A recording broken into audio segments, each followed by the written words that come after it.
Hi friend, आज का topic है भविष्य निधि क्या है। मतलब ये आप कॉमर्स के स्टूडेंट हो तो ये एग्ज़ाम में ये भविष्य निधि जरूर आता है ये क्वेश्चन, तो इसको पहले आज जान ले भविष्य निधि क्या है।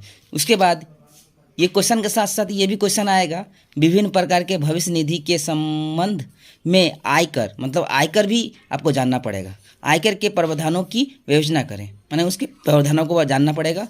और प्रमाणित और अप्रमाणित भविष्य निधि का अर्थ अंतर स्पष्ट कीजिए, ये भी क्वेश्चन आ सकता है। तो पहले हम भविष्य निधि के बारे में जानते हैं, भविष्य निधि क्या है।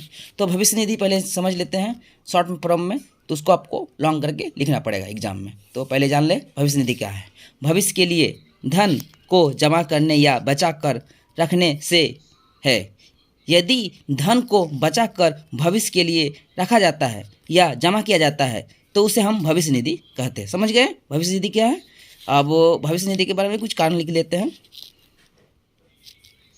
क्या जाता है तो उससे हम भविष्य निधि कहते हैं। ठीक है, तो भविष्य निधि के अंतर्गत खोला गया खाता या फंड जिसके अंतर्गत नौकरी करने वाले कर्मचारियों के वेतन से एक निश्चित धन राशि कटकर इस फंड में जमा कर दिया जाता है, उसे हम लोग कहेंगे भविष्य निधि खाता या भविष्य निधि भी हम कह सकते हैं।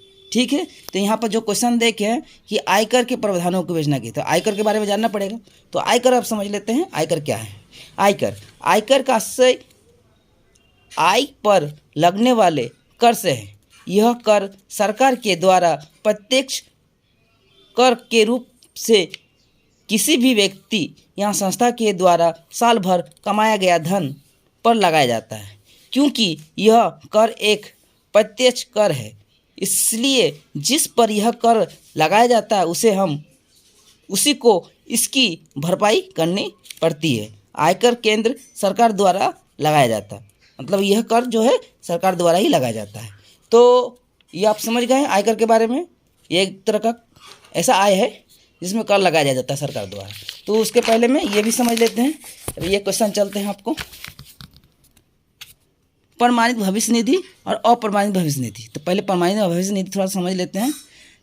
ऐसी भविष्य निधि आयकर कमिश्नर द्वारा प्रमाणित किया जाता है। ऐसी नीति को हम असुनित बैंकों, कारखानों और व्यापारिक संस्थाओं द्वारा रखा जाता है।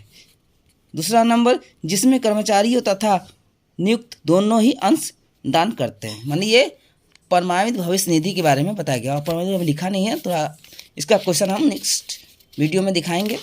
तो पहले मैक्सिमम तो आपको एग्जाम में यही आएगा, भविष्य निधि के बारे में आप जान लीजिए। यही एग्जाम में इम्पोर्टेंट क्वेश्चन है, ये जरूर आता है। तो आप जान गए होंगे। तो आपको ये वीडियो कैसा लगा? अगर अच्छा लगा तो हमें लाइक करें, कमेंट करें, शेयर करें और हमारे चैनल को सब्सक्राइब जरूर कर दें। Thank you.